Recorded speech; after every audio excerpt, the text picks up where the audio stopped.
sheds light on Jesus and his gospel. Let's jump in. Who is Jesus? This is a question Jesus poses to his disciples in Matthew 16. According to the disciples, most people think of Jesus as a prophet, but Jesus wants to know what the disciples think. Peter declares that Jesus is the long-awaited Messiah and the Son of God. Immediately after affirming Peter's confession, Jesus tells them that he must die and rise again. Not only will he go to the cross, but he announces that all who follow him must die to themselves as well. After this, Jesus leads his three closest followers up a mountain, and there he transfigures before them, becoming as blinding as the sun. The figures of Moses and Elijah also appear, representing all the law and the prophets. Peter suggests that they build tents for Jesus, Moses, and Elijah. Peter realizes this is a Mount Sinai moment all over again, and just as God's glory moved into the tabernacle at Sinai, perhaps these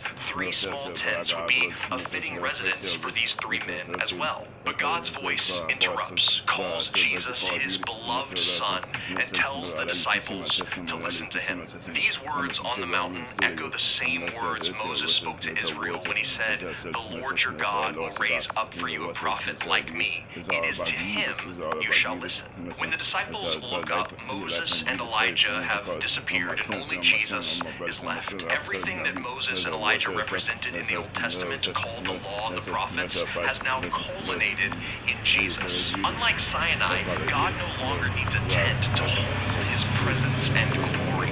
Instead, the fullness of his presence is found in the person of Jesus. Jesus affirmed Peter's declaration that he was the Messiah, but Jesus knew that being the Messiah meant dying, and the good news is that Jesus willingly took up his cross to bring God's kingdom into our world. Now he calls us to carry our own cross as citizens in that kingdom. But this is not a punishment, it's a blessing.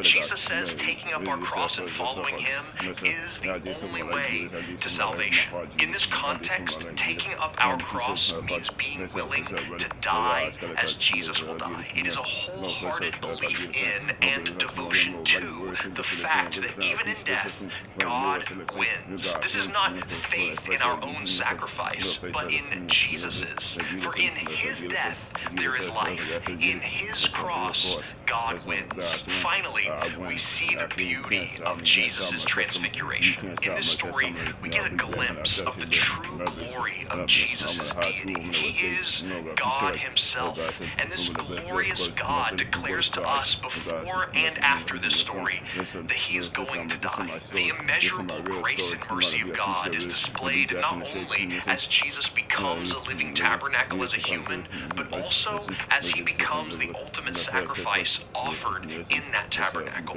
The Son of God in the flesh died for us to fulfill all of God's plans.